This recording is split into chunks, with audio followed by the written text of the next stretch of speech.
अवधूत चिंतन श्री गुरुदेव दत्त. आज अग्निहोत्र या विषयावर आपण चर्चा करू. अग्निहोत्र ही एक उपासना आहे.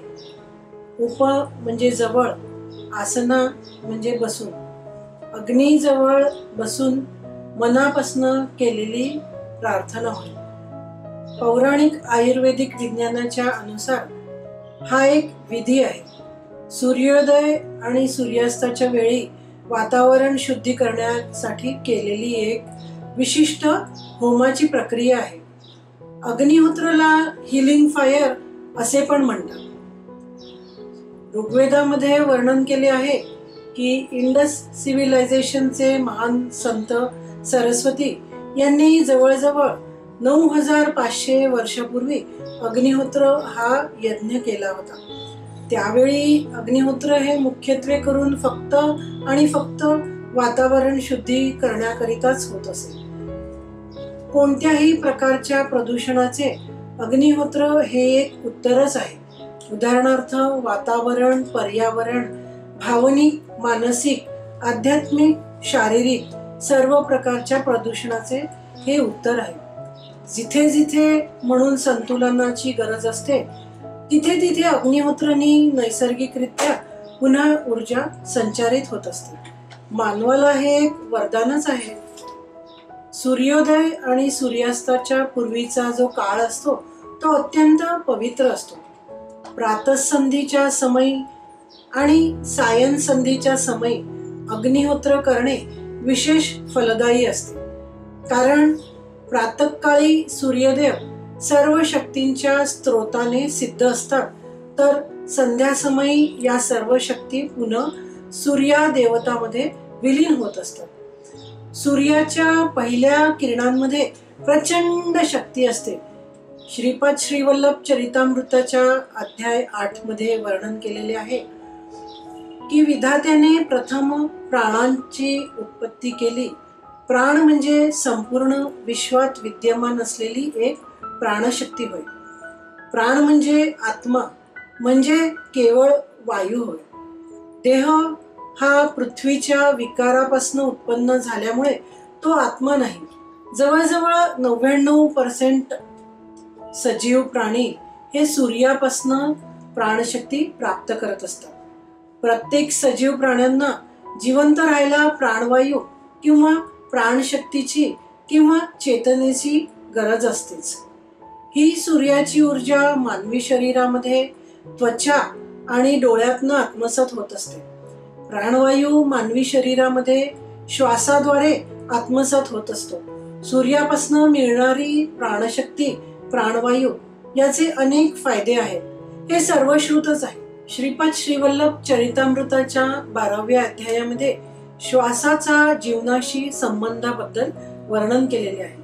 ब्रह्मदेवाने प्रत्येकाला 120 वर्षे आयुष्यमान दिले आहे. 120 वर्षामध्ये किती श्वास प्रश्वास सामान्य स्थितीमध्ये होऊ शकतो तेवढेच श्वास आणि प्रश्वास दिलेले आहेत. योगीजन वायूचे कुंभक करून श्वास शरीराच्या आतील भागात फिरत राहील असे करीत असतात आणि म्हणूनच योगीजन दीर्घ काळपर्यंत जीवित राहत असतात. परंतु मन चंचल असणारे, घाईघाईने धावणारे व इतर स्वभावामुळे लोक आपला श्वास कमी वेळामध्ये संपवून टाकतात. त्यामुळे मनुष्याच्या शरीरात जीवाणू हा परिणाम क्रमाप्रमाणे बदलतात किंवा आपल्या सवयी, स्वभाव आणि परिस्थितीप्रमाणे बदलतात. म्हणूनच वातावरण, पर्यावरण, भावनिक, मानसिक, आध्यात्मिक व शारीरिक शुद्धीकरणासाठी अग्निहोत्राची गरज आहे. अग्निहोत्रासाठी मुख्यत्वे करून 3 गोष्टी फार महत्वाच्या आहेत. पहिली गोष्ट सूर्योदय आणि सूर्यास्ताची वेळ. दुसरी गोष्ट संस्कृत मंत्राचे उच्चारण आणि तिसरं म्हणजे सात्विक पोषक तत्वाची आहुती. संस्कृत भाषेतील मंत्र हे असामान्य कंपनं निर्माण करतात व ध्वनी कंपनांमधून निघालेल्या सूक्ष्म लहरी या अत्यंत परिणामकारक असतात. संस्कृत ही एक प्युअर व्हायब्रेशन म्हणजे शुद्ध कंपनांची भाषा आहे. सात्विक पोषक तत्वांची आहुती तांदूळ किंवा अक्षदा व गायीचे शुद्ध तुपाची जी आहुती असते ही फार परिणामकारक आहे. तुपातील राजसरूपी पाण्याचा अंश आणि तमसरूपी बेरी हा अंश निघून जातो. तुम्हाला सर्वांना माहितीच आहे की तूप कसे बनवले जाते. तर तुपातील राजसरूपी पाण्याचा अंश आणि तमसरूपी बेरी हा अंश निघून जातो आणि फक्त सात्विक प्रवृत्तीचे शुद्ध तूप उरते. अग्नीमध्ये दिलेली हीच तुपाची आहुती म्हणजे सूर्यदेवतेला एक पवित्र अर्पण होय. गीतेच्या अध्याय 3 श्लोक 14 आणि 15 मध्ये म्हटले आहे की यज्ञाच्या धुरापासून ढग निर्माण होतात, नंतर पाऊस येतो व त्यामुळे पृथ्वी तलावर ओलावा निर्माण होतो. अन्य फळं, औषधी, वनस्पती गुणकारी निर्मिती होत असते. यापासून भोजन तयार होते आणि भोजन हेच मनुष्याच्या शरीरामध्ये शक्ती वाढवते. ही जी काही सायकल आहे मला असं वाटतं सर्वश्रुतच आहे. सर्वजण शालेय पाठ्यक्रमामध्ये हे शिकलेलेच आहे. ऋषी दयानंद यांनी पण विज्ञानाच्या आधारावर हेच लिहून ठेवलेले आहे.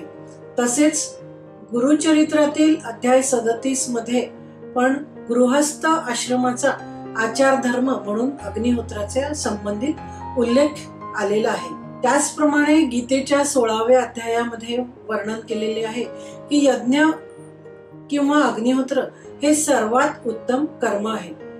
तसेच विष्णू पुराणामध्ये अग्निहोत्राचा उल्लेख आलेला पण आढळतो.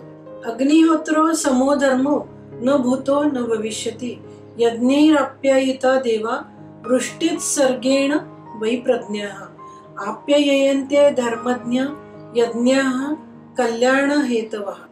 अग्निहोत्राचे परिणाम हे एकाच वेळी केलेले अनेक सूक्ष्म वैज्ञानिक तत्वांचे सकारात्मक परिणाम होईल. त्यामुळे वातावरणाचे पोषण आणि शुद्धीकरण होत असते.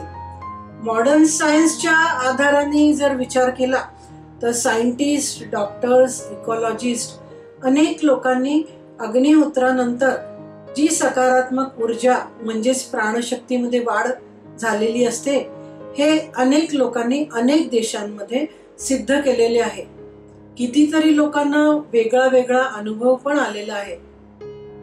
उदाहरणार्थ वातावरण शुद्धीकरणाबरोबरच मानसिक तणाव कमी होत असतो, सकारात्मक ऊर्जा वाढत असते, आपले मस्तिष्क प्रेमभावांनी भरून टाकत असतो, झाडे झुडपे पण बहरतात, धोकादायक हार्मफुल रेडिएशन्स किंवा विकिरण कमी होत असतात, रोगजनक जीवाणू बॅक्टेरिया नष्ट होत असतात व आजूबाजूच्या पाण्याचा स्त्रोतामध्ये पण वाढ होत असते. वेदांचे मर्मज्ञ आचार्य डॉक्टर रामनाथ वेदालंकार यांच्या यज्ञमीमांसा या पुस्तकामध्ये पण असा उल्लेख आलेला आहे की अग्निहोत्राचे लाभ अनंत आहेत.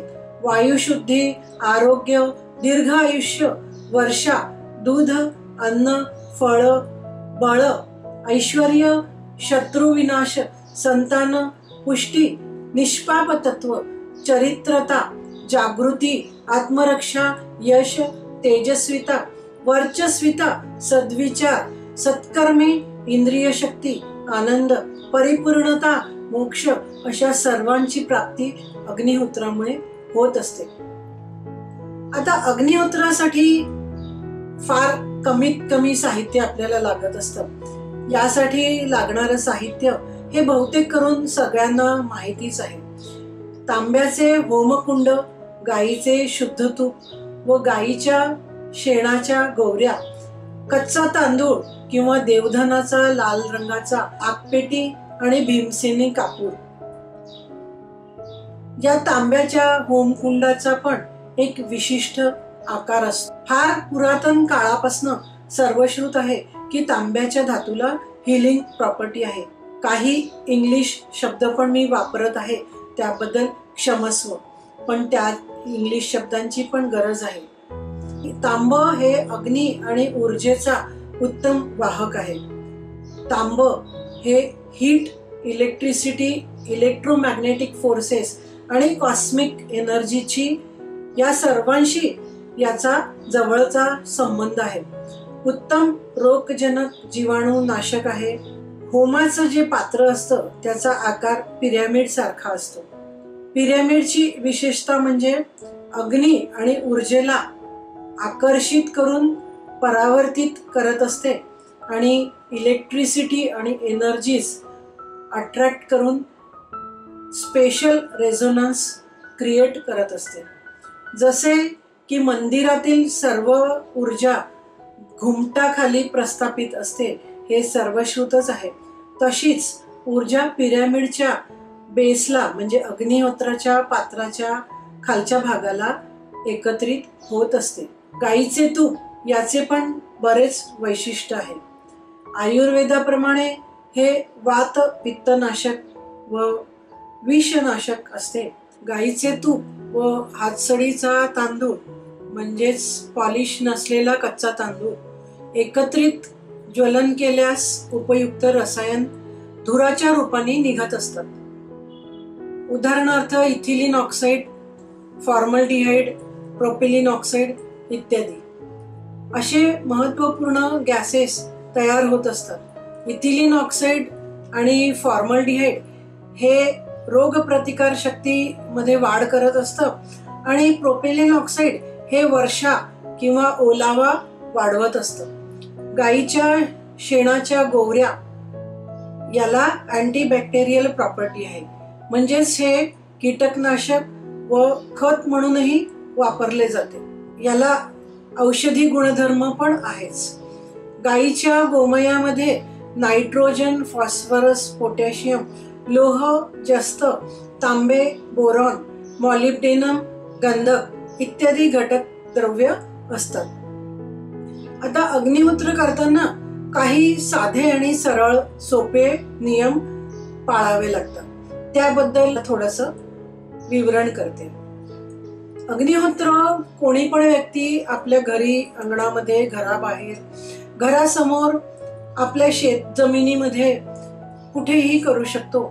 फक्त सूर्योदय आणि सूर्यास्ताची वेळ ही महत्वाची असते. दुसरी गोष्ट की आपल्या चेहरा अग्निहोत्राच्या वेळेला पूर्व दिशेला असावा. आपल्या समोर होमकुंड ठेवावं. सूर्यास्ताच्या वेळी पश्चिम दिशेला चेहरा असला तरी चालतो. होमकुंड्यांना जर कड्या असतील तर कड्यांचा भाग उत्तर दक्षिण ठेवावा. सगळ्यात खालच्या भागात एक छोटा गौरीचा तुकडा आडवा ठेवावा. त्यावर उजव्या आणि डाव्या बाजूने एक एक गौरीचा तुकडा उभा ठेवावा व त्यानंतर एक एक तुकडा आडवा त्याच्यावरती ठेवता येतो. जर कुंड मोठं असेल तर तुम्ही 2 किंवा 3 लेअरच्या गौऱ्या ठेवू शकता. सबंध तांदूळ घ्यायचा आहे, तुकडा तांदूळ घ्यायचा नाही. पॉलिश नसलेलाच घ्या. हातसडीचा किंवा देवधनाचा लालसर रंगाचा तांदूळ त्याच्यामध्ये 1 चमचा तूप घालून मिश्रण तयार करून घ्या. एका गौरीच्या टोकाला गाईचे तूप लावा व अग्नी आगपेटीच्या साह्याने प्रज्वलित करा. हे सर्व सूर्योदय आणि सूर्यास्ताच्या वेळेच्या 5 मिनिटं आधी आपल्याला तयार करून ठेवायचं आहे. मुख्य म्हणजे आपल्या जिओग्राफिकल लोकेशन प्रमाणे सूर्यास्त आणि सूर्योदयाची वेळ पंचांग किंवा कॅलेंडर मध्ये दिल्याप्रमाणे आपण आधीच बघून ठेवायची आहे. आजकाल मोबाईल ॲपनी पण आपल्याला वेळ बघता येते. गॅस लायटर किंवा गॅस स्टोवच्या साह्याने ज्याच्यात तरल पदार्थ किंवा लिक्विड वापरलेले आहे अशाने अग्नी प्रज्वलित करू नये. यात फक्त आणि फक्त ऑर्गॅनिक मटेरियल म्हणजेच जैविक पदार्थ वापरावे. सूर्योदय आणि सूर्यास्ताच्या वेळेस अग्नी ज्वाला पूर्णपणे प्रज्वलित असायला हव्यात. उजव्या हाताचा अंगठा व मधल्या 2 बोटांच्या साह्याने अर्धा तांदळाचा भाग बोटांमध्ये धरायचा. अग्नीकडे तोंड करून उभं राहायचं आणि पहिला मंत्र म्हणावा. सूर्योदयाचा मंत्र सूर्योदयाच्या वेळेला म्हणावा. सूर्यास्ताचा मंत्र सूर्यास्ताच्या वेळेला म्हणावा. दोन्ही वेळेला 2 मंत्र दिलेले आहेत. पहिला मंत्र म्हटला की स्वाहा जेव्हा आपण म्हणतो तेव्हा अग्नीमध्ये तांदूळ आणि तुपाचा जी आहुती आहे ती आपल्याला अर्पण करायची आहे. पहिला मंत्र म्हणावा आणि स्वाहा असे म्हणताना अग्नीमध्ये ते अर्पण करावे. तळ हात पूर्व दिशेला राहील असा हात धरावा. त्यानंतर मंत्राचे उच्चारण करावे. पहिला मंत्र पूर्ण झाला की दुसऱ्या मंत्राचा उच्चारण करावं. दुसऱ्या मंत्रात पण स्वाहा म्हणताना दुसरी आहुती द्यावी. असंच आपल्याला सूर्यास्ताच्या वेळी मंत्र म्हणून स्वाहा म्हणताना 2 आहुती द्यायच्या आहेत. भीमसेनी कापूर तुम्हाला लागल्यास तुम्ही वापरू शकता. तुपाचा जर अजून वापर हवा असेल तर तूप पण वापरू शकता. 10 मिनिटं कमीत कमी अग्नीजवळ डोळे मिटून शांत चित्ताने बसावे. पूर्ण सामुग्री जळू द्यावी. श्रद्धेने एकाग्र चित्ताने अग्नीवर मन स्थिर करा. अग्नी, सूर्य आणि प्रजापतये हे 3 शब्द देव स्वरूप मानून त्याचे उच्चारण करावे. जर हवी असली तर अग्निहोत्राची राख वेगळी काढून ठेवू शकता, कारण अग्निहोत्राच्या राखेचे पण अनेक औषधी गुणधर्म आहेत. सूर्योदयाचा मंत्र आहे सूर्याय स्वाहा सूर्याय इद नमः. दुसरा मंत्र प्रजापतये स्वाहा प्रजापतये इद नमः. सूर्यास्ताच्या वेळी म्हणावयाचा मंत्र आहे अग्नेय स्वाहा अग्नेय इदम नमः प्रजापतये स्वाहा प्रजापतये इदम नमः. आता हे अग्निहोत्र जेव्हा आपण करतो तर त्याचा आपल्या मानवी शरीरावर कसा परिणाम होतो याचं मी थोडक्यात तुम्हाला माहिती देणार आहे. शरीरातील अशुद्ध चैतन्य म्हणजे अहम किंवा मन आणि बुद्धीला आच्छादलेले अज्ञानाचे आवरण म्हणजेच अशुद्ध चैतन्य होय. अहंकार पूर्णपणे नामशेष झाल्याशिवाय आत्मसाक्षात्कार होतच नाही आणि आत्मसाक्षात्कार झालेल्यास जन्मांतरीचे कर्मच बाकी राहत नाही असा उल्लेख अनेक ठिकाणी आलेला आहे. कारण विश्वनिर्मितीचा आधार हे कर्मच आहे. म्हणूनच अग्निहोत्रासारखा होम किंवा यज्ञ याचे विधीपूर्वक आचरण व मंत्रोच्चारण करणे हेच सर्वोत्कृष्ट कर्म आहे. कमी वेळेत विशेष बंधन नसलेलं, कमीत कमी साहित्यात व कमीत कमी खर्चामध्ये सोपे, सरळ आणि साधे, कोणालाही करता येण्यासारखे व सर्व दृष्टीने फलदायक अशी उत्तम उपासना म्हणजेच अग्निहोत्र होय. या सगळ्यांचा मानवी शरीरावर कसा परिणाम होतो ते पाहूया. मंत्र हा स्पष्ट उच्चारांनी म्हणावा. चालीत किंवा तालासुरात वगैरे म्हणू नये. साधा, सरळ, स्पष्ट म्हणावा. मुख्य म्हणजे ध्वनी आणि त्याचा प्रतिध्वनी हा महत्वाचा असतो.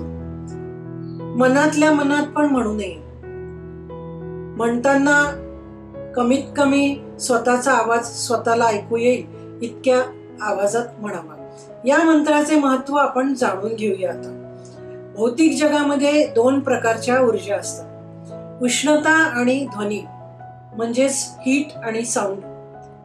अग्निहोत्राच्या वेळेस जर दोन्ही ऊर्जा एकत्रित मिश्रित झाल्या तरच भौतिक, सायकोलॉजिकल आणि स्पिरिच्युअल फायदे आपणाला मिळत असतात. मनातील विचारांना नियंत्रित व क्रमबद्ध करणे यालाच मंत्र असे म्हणतात. मननात त्रयते इति मंत्र. हा म्हणजे मनाचे प्रतीक आहे जे मनन चिंतन करण्यास सक्षम आहे.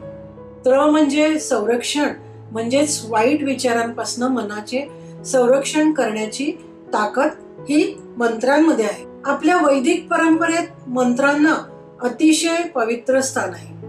या मंत्रांच्या उच्चारणाने पवित्र ऊर्जा स्पंदने म्हणजेच व्हायब्रेशन्स निर्माण होत असतात. मूलतः मंत्र कसे बनलेले असतात तर परिणामकारक अक्षरांच्या उच्चारातून जी विविध कंपने निर्माण होतात अशा विशिष्ट संस्कृत अक्षरांचा हा समूह असतो. या कंपनांचा शरीरातील विविध अवयवांवर परिणाम होत असतो आणि प्रत्येक अक्षराच्या ध्वनीचा शरीरातील विशिष्ट अवयवांशी संबंध असतो. तो विशिष्ट ध्वनी त्या अवयवांच्या ठिकाणी प्रतिध्वनी म्हणजेच अर्थातच रेझोनेट होत असतो. ह्याच ऊर्जा स्पंदनांमुळे आपल्याला आत्मिक सुखाची अनुभूती होत असते. मला आठवतं की लहानपणी शाळेत असताना रोज सकाळी मुलांना श्लोक आणि बाराखडी म्हणायला लावायचे. बहुतेक त्याचा उद्देश असाच असावा की मुलांची बौद्धिक प्रगती व्हावी म्हणून बाराखडी म्हणायला लावत असावे. एका ईस्टर्न युरोपियन फिजिसिस्टनेही पण सिद्ध केलेले आहे की अग्निहोत्र कुंड जर काही उंचीवर ठेवले तर तो ध्वनी आपल्या 7 चक्रांपर्यंत पोचत असतो. खालच्या भागापासून निघालेला ध्वनी हा अनाहत चक्रापर्यंत पोचतो. पिरॅमिडच्या 3 स्टेप्स ज्या असतात त्याच्यातनं निघालेला ध्वनी खालच्या 3 चक्रांपर्यंत पोचतो व पिरॅमिडच्या वरच्या भागातनं निघालेला ध्वनी हा वरील 3 चक्रांपर्यंत पोचत असतो. असा 7 मुख्य चक्रांना तो संतुलित करत असतो. आता ओरा म्हणजे काय हे मी तुम्हाला थोडक्यात समजवते. मानवी शरीराला एक पारदर्शी प्राणमय आवरण असतं. भौतिक शरीर आणि याही पलीकडे आपली एनर्जी बॉडी किंवा आपल्या शरीराला असलेलं आवरण असतं. या प्राणमय कोशामधल्या शक्तीला ऊर्जा शरीर असे म्हणत असतात. यालाच ओरा किंवा बायोप्लाझ्मिक बॉडी असे पण म्हणतात. वॉल्टर किल्नर या शास्त्रज्ञांनी 1911 मध्ये एनर्जी बॉडी किंवा ओरा याचा पहिल्यांदा शोध लावला. शरीराबाहेर याच्या 3 लेयर असतात. पहिली 0.25 इंच त्वचेच्या जवळ असते. दुसरी 1 इंच जाडीची याच्या बाहेर शरीराच्या बाहेर असते. तिसरी याही पलीकडे 6 इंच जाडीची असते. एनर्जी बॉडी किंवा ओरा याची तीव्रता ही प्रत्येक व्यक्तीच्या भौतिक, मानसिक आणि भावनिक स्थितीवर निर्भर असते. ज्यांची स्पिरिच्युअल एनर्जी जास्त असेल त्या व्यक्तीचा ओरा हा जास्त स्ट्रॉंग आणि जाड असतो. जेवढी स्पिरिच्युअल एनर्जी जास्त असते तेवढाच शक्यतो भौतिक आणि मानसिक आणि भावनिक स्थिरता ही जास्त असते. ओरा त्यांचा जाड असतो. रोग होण्यापूर्वी मनुष्याचे प्राणमय शरीर हे पहिले रोगग्रस्त होत असते व त्यानंतरच भौतिक शरीर म्हणजेच फिजिकल बॉडी ही रोगग्रस्त होत असते. परंतु याच प्राणमय चैतन्यास संतुलितरित्या प्रवाहित केल्यास मनुष्याचे बऱ्याच दुःखांचे निवारण होते. म्हणूनच आपल्याला ऊर्जा शरीर हे संतुलित ठेवणे फार गरजेचं असते. परंतु बरेच जणांना याबद्दलची माहितीच नसते आणि आपण नेहमी फिजिकल बॉडीवरच आपण नियंत्रण ठेवत असतो. अग्निहोत्रामुळे जो अग्नी उत्पन्न होतो तो रजतम कणांना विघटित करून मानवी शरीराला सूक्ष्मरूपी आवरण, कवच किंवा शिल्डिंग निर्माण करत असते. अशा प्रकारे कवच निर्माण होतं आणि याचा सकारात्मक परिणाम झाल्याचा बरेच ठिकाणी उल्लेख पण आलेला आहे. आपल्या शरीरामधील एकंदर 7 मुख्य चक्र म्हणजेच वैद्यकीय भाषेत जर बोललं तर एंडोक्राइन ग्लँड्स आहेत. याचे सिक्रिशन चांगले व्हावे म्हणून उपासना करताना एकाग्रता असावी असे सांगितलेले आहे. अग्निहोत्र ही एक उपासनाच आहे हे मी सुरुवातीला उल्लेख केलेलाच आहे आणि म्हणूनच उपासना करताना एकाग्रता असावी असे सांगितलेले आहे. इथे एकाग्रतेला फार महत्व आहे. या एकाग्रतेमुळे दोन भुवयांच्या मधील वाटाणे एवढा मेंदूचा जो भाग असतो ज्याला पिनियल बॉडी असं म्हणत असतात तो उद्दीपित होऊन त्यातून मेलॅटोनिन सिक्रिशन होऊन ते रक्तामध्ये रिलीज होत असते आणि मेंदूमध्ये सिरोटोनिन आणि डोपॅमाइन या सिक्रिशनची लेवल वाढून सिरिब्रोस्पायनल फ्लुइड म्हणजेच एंडोफिन्स नावाचे संप्रेरक निर्माण होत असते. यामुळे निगेटिव्ह एनर्जी निघून जाऊन मेंदूची हॅपीनेस फ्रिक्वेन्सी वाढत असते आणि हिलिंग फ्रिक्वेन्सी पण वाढत असते. आता हीच हिलिंग फ्रिक्वेन्सी म्हणजे अल्फा फ्रिक्वेन्सी असते. अल्फा फ्रिक्वेन्सी ही 7 ते 14 हर्ट्झ मध्ये असते. या ऑप्टिमम अल्फा फ्रिक्वेन्सीवर आपला मेंदू हा सगळ्यात रिलॅक्स असतो. या सगळ्यांमुळे साहजिकच आपली प्रतिकार शक्ती वाढण्यास मदत होत असते. समर्थ रामदास स्वामींनी पण सांगितले आहे की उपासना दृढ असायला हवी. उपासनेला दृढ चालवावे, भूदेव संतासी सदा लवावे, सत्कर्मयोगे वय घालवावे, सर्वामुखी मंगल बोलवावे. अग्निहोत्राच्या वेळी जवळ बसून जो श्वासाद्वारे प्राणवायू शरीरामध्ये प्रवेश करतो तो आपल्या चक्रांमध्ये सतत प्रवाहित राहतो. परिणामतः शरीरामध्ये प्राणवायू हा सहस्त्रार चक्रामधून आत्मसात होऊन सगळी ऊर्जा केंद्रे संतुलित राहून एकत्रित काम करतात. आपला प्राण हा आत्म्यात असतो आणि आत्मा हा वायुरूपी असतो. प्राणवायू जसे पण वायूशी संबंधित आहे तसेच प्रत्येक चक्र विशिष्ट रंगाशी संबंधित आहे आणि प्रत्येक चक्र हे विशिष्ट रंगाचा विजिबल स्पेक्ट्रम शोषून घेत असतो.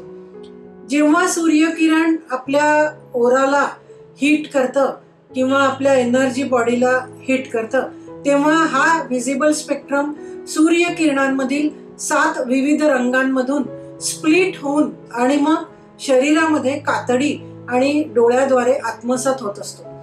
त्यानंतर ती 7 वेगळ्या वेगळ्या चक्रांमध्ये प्रसारित होत असतात आणि त्यांना एनर्जी देत असतात किंवा ऊर्जा देत असतात. सूर्योदय आणि सूर्यास्ताच्या वेळी लाल रंग हा जास्त प्रसारित असतो हे सर्वश्रुतच आहे. हा लाल रंग रूट चक्राशी निगडित आहे किंवा आपण म्हणू मूलाधार चक्राशी निगडित आहे. मूलाधार चक्र आपल्या शरीराचा मूळ आधार आहे. या चक्रातून सर्व प्रकारच्या ऊर्जा शरीरामध्ये प्रसारित होत असतात. मज्जारज्जूमध्ये असलेल्या 7 चक्रांची ऊर्जा ही संतुलित होत असते. जेव्हा ऊर्जा शरीरात संतुलित प्रवाहित होते तेव्हा शुद्ध कॉस्मिक एनर्जी किंवा चेतना ही क्राउन चक्रातनं किंवा सहस्त्रार चक्रातनं शरीरामध्ये आत्मसात होत असते. शरीरावरील व मनावरील ताण हा कमी होतो म्हणजेच एंट्रोपी कमी होते. एंट्रोपी म्हणजे शरीरावरील ताण असे आपण समजू. अग्निहोत्राच्या वेळी वातावरणातील टोटल एंट्रोपी कमी होत असते आणि सर्व ऊर्जा निगेट्रॉपीमुळे शोषून घेतल्या जाते आणि शरीरावरील व मनावरील ताण किंवा एंट्रोपी ही कमी होते. शरीराची संपूर्ण झीज कमी होण्यास मदत होते. शरीर, मेंदू आणि आत्मा यांचे संतुलन होत असते व हे एकत्रित काम करत असतात. याचप्रमाणे आपल्या भावनिक, मानसिक, आध्यात्मिक आणि शारीरिक सर्वांचे संतुलन हळूहळू होऊ लागते. मानवी मेंदू हा 2 भागांमध्ये विभागलेला असतो. एक राईट हेमिस्फियर आणि एक लेफ्ट हेमिस्फियर. लेफ्ट साइडला सिम्पॅथेटिक नर्वस सिस्टीम असते. ही शरीराचे राईट बाजू कंट्रोल करत असते.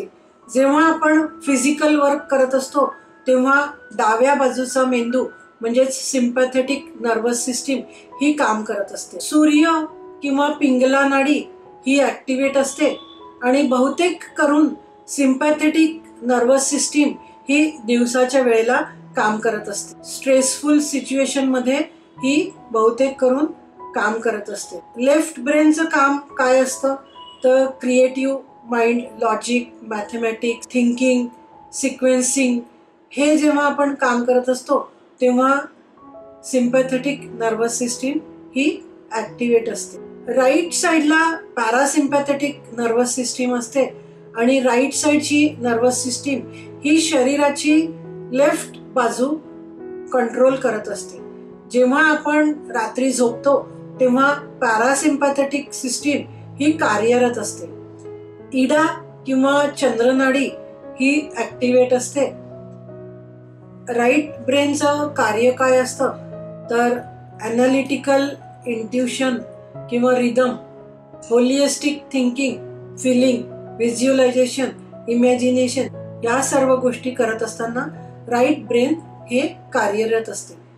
शरीर तेव्हा सगळ्यात रिलॅक्स पोझिशनला असते आणि तेव्हा शरीराची एन्ट्रॉपी ही कमी झालेली असते. म्हणजेच ही सिस्टीम व नाडी या सगळ्या सूर्यास्त आणि सूर्योदयाच्या काळाप्रमाणे कार्य करत असतात आणि म्हणूनच अग्निहोत्राच्या वेळेला सूर्यास्त आणि सूर्योदयाची वेळ ही फारच महत्वाची आहे. आपल्या शरीरामध्ये इडा, पिंगला आणि सुषुम्ना अशा 3 मुख्य नाडी आहेत. ह्या तर आहेतच, परंतु पूर्ण शरीरामध्ये 72,000 नाडी आहेत. त्यातून प्रत्येक सेल पर्यंत प्राणवायू हा पोचत असतो किंवा प्रवाहित होत असतो. इडा, पिंगला व सुषुम्ना नाडी प्रत्येक चक्रांमधनं यांचे क्रॉसिंग होत असते. या 3ही नाडी आज्ञा चक्रामध्ये एकत्रित होत असतात. म्हणजे जिथे वाटाणे एवढा मेंदूचा भाग असतो तिथे या 3ही नाडी एकत्रित येत असतात. सुषुम्ना नाडी मज्जारज्जूच्या बेसपासनं क्राउन चक्रापर्यंत म्हणजे मूलाधार चक्रापासनं क्राउन चक्रापर्यंत असते. इडा नाडी डाव्या बाजूने चालू होते, डाव्या बाजूलाच बंद होते. त्याला चंद्रनाडी असे म्हणतात. पिंगला नाडी ही उजव्या बाजूने चालू होते आणि उजव्या बाजूलाच बंद होते. सुषुम्ना नाडीमध्ये वज्रनाडी असते. वज्रनाडीच्या मध्ये त्रिवेणी नाडी असते आणि त्रिवेणी नाडीच्या मध्ये ब्रह्मनाडी असते. शरीरामध्ये प्राण हा याच ब्रह्मनाडीच्या मध्ये स्थित असतो. जीव या 3 नाडीमध्येच बांधलेला गेलेला असतो. हे सांगितलेलंच आहे की ध्वनी आणि प्रतिध्वनी मंत्राचा किती महत्वाचा आहे ते आणि का महत्वाचा आहे ते आता तो लक्षात येईल. अग्निहोत्राच्या वेळी जो ध्वनी आणि प्रतिध्वनीचा असर किंवा इम्पॅक्ट होत असतो तो या ब्रह्मनाडीतनच होत असतो, कारण शरीराचा प्राण हा ब्रह्मनाडीतच स्थित असतो. म्हणून योगशास्त्रानुसार जर विचार केला तर सूर्य आणि चंद्राच्या म्हणजेच सूर्योदय आणि सूर्यास्ताच्या चक्राप्रमाणे या नाडी काम करत असतात आणि म्हणूनच हा जो ट्रान्झिशनल पिरियड असतो तो जास्त महत्वाचा असतो. ट्रान्झिशनल पिरियड म्हणजे सूर्यास्ताच्या वेळेला आपण म्हणू की जेव्हा रात्र पण नसते आणि दिवस पण नसतो त्याला ट्रान्झिशन पिरियड असे म्हणत असतो. अजून असं सांगायचं की 1952 मध्ये एका जर्मन फिजिसिस्ट शुमन यांनी पृथ्वीच्या चुंबकीय फ्रिक्वेन्सीचा शोध लावला होता. ही फ्रिक्वेन्सी म्हणजेच 7.83 हर्ट्झ आहे. आता तुम्ही म्हणाल याचा आणि अग्निहोत्राचा काय संबंध आहे, तर जे की मानवी ब्रेनची पण फ्रिक्वेन्सी हीच असते 7.83 हर्ट्झ. मानवाच्या उत्तम आरोग्य आणि उत्तम हिलिंगसाठी ह्या ऑप्टिमम फ्रिक्वेन्सीची फार गरज असते. पृथ्वी आणि चंद्र हे सूर्याभोवती फिरत असतात आणि सगळ्या सजीव प्राण्यांना संरक्षण देत असतात. हे सगळे सृष्टीचे जे काही संतुलन असते हे याच नॅचरल फ्रिक्वेन्सी किंवा पल्सेशनवर अवलंबून असते. ती फ्रिक्वेन्सी म्हणजे 7.83 हर्ट्झ. हीच पृथ्वीची फ्रिक्वेन्सी आहे आणि हीच मानवी मेंदूची पण फ्रिक्वेन्सी आहे ज्यावर मानवी मेंदू व्यवस्थित काम करत असतो. आता पृथ्वीवर 2 प्रकारचे सिग्नल्स आहेत. एक स्ट्रॉंग यांग सिग्नल, दुसरा weaker in signal. Strong Yang signal याला शुमन वेव्ज असं पण म्हणतात. पृथ्वीच्या वातावरणामध्ये हे शुमन वेव्ज असतात आणि वीकर इन सिग्नल्स याला जिओमॅग्नेटिक वेव्ज असं पण म्हणतात. हे पृथ्वीच्या भूगर्भातनं आतून निघत असतात. सृष्टीचे संतुलन या 2 प्रकारच्या सिग्नल्सवर निर्भर असते. नासा सारख्या मोठ्या मोठ्या सायंटिफिक इन्स्टिट्यूशन्सनी पृथ्वीवर ठिकठिकाणी सेन्सर लावलेले आहेत. त्यावरनं रिअल टाइम पृथ्वीचे जे काही रेझोनन्स आहे तो सतत मोजला जात असतो. कधी कधी ही फ्रिक्वेन्सी यापेक्षा, जी नॉर्मल फ्रिक्वेन्सी आहे यापेक्षा वाढलेली आढळून येत असते. काही वेळेला ती जवळपास 250 हर्ट्झवर पण आढळून आलेली आहे. हे सगळं नॉर्मल फ्रिक्वेन्सीच्या बऱ्याच पटीने जास्त आहे. बहुतांश करून मानवाने जे बनवलेले स्ट्रक्चर्स आहेत, रेल्वेज, मेट्रोज, ब्रिज, टनेल इत्यादी, या सर्वांमुळे जिओपॅथिक स्ट्रेस निर्माण होत असतो आणि ह्युमन रेझोनन्स डिस्टर्ब होत असते. जिथे जिथे म्हणून ही फ्रिक्वेन्सी कमकुवत असते तिथे तिथे जिओपॅथिक स्ट्रेस लोकेशन निर्माण होत असतात. जिओ म्हणजे पृथ्वी आणि पॅथिक म्हणजे सफरिंग. त्या लोकेशनला निगेटिव्ह एनर्जी आणि हार्मफुल एनर्जी ही पृथ्वीच्या भूगर्भातनं निर्माण होत असते आणि जिओपॅथिकल स्ट्रेस झोन बनत असतात. या जिओपॅथिकल स्ट्रेस झोन मध्ये प्राणवायूची कमतरता बरीच जास्त असते आणि त्यामुळे येथील वातावरण दूषित असते. याचमुळे प्रतिकार शक्ती कमी होत असते असे संशोधनातनं आढळून आलेले आहे. या जिओपॅथिक स्ट्रेस लोकेशनवर अग्निहोत्र जर केलं तर खूप जास्त प्रमाणात पॉझिटिव्ह ऊर्जा, सकारात्मक ऊर्जा बाहेर पडते व ती वातावरणात फेकली जाऊन वातावरण शुद्ध करते.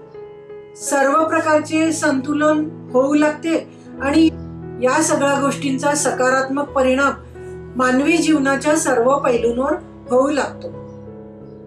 आजच्या विज्ञान युगात प्रत्येक मानव सारखा काळजीत असतो, तणावाखाली वावरत असतो. शरीर निरोगी राहण्यास जसं अन्न, पाणी, व्यायाम, निद्रा इत्यादीची गरज असते, तसेच मन निरोगी ठेवण्यास केवळ उपासनेची आवश्यकता असतेच. मन षड्रिपुग्रस्त असेल तर सुखी, शांती आणि आत्मिक आनंद अनुभवू शकतच नाही. अंतर्मनाच्या सबलीकरणासाठी साधनेची आणि उपासनेची ही गरज आवश्यकच आहे. आपल्याला मी पुन्हा सांगू इच्छिते की अग्निहोत्राचे महत्त्व किती जास्ती आहे. याचा उल्लेख ऋग्वेदामध्ये पण केलेला आहे, श्रीपाद श्रीवल्लभ चरितामृतामध्ये पण केलेला आहे, गुरुचरित्रामध्ये पण याचा उल्लेख आलेलाच आहे. विष्णू पुराणामध्ये पण याचे महत्त्व सांगितलेलेच आहे. शिवाय 70 देशांमध्ये अग्निहोत्राचा उपयोग केला जात आहे. यामुळे वातावरण, पर्यावरण, भावनिक, मानसिक, आध्यात्मिक आणि शारीरिक अशा सर्व प्रकारचे संतुलन होत असते. मानवाला या सगळ्या गोष्टींचं संतुलन करण्याकरिता हे एक मिळालेलं वरदानच आहे. आपणा सर्वांना विनंती आहे की याची उपयुक्तता जाणून घेऊन अग्निहोत्रासारख्या वरदानाचा आपण सर्वांनी पण जरूर लाभ घ्यावा. अवधूत चिंतन श्री गुरुदेव दत्त.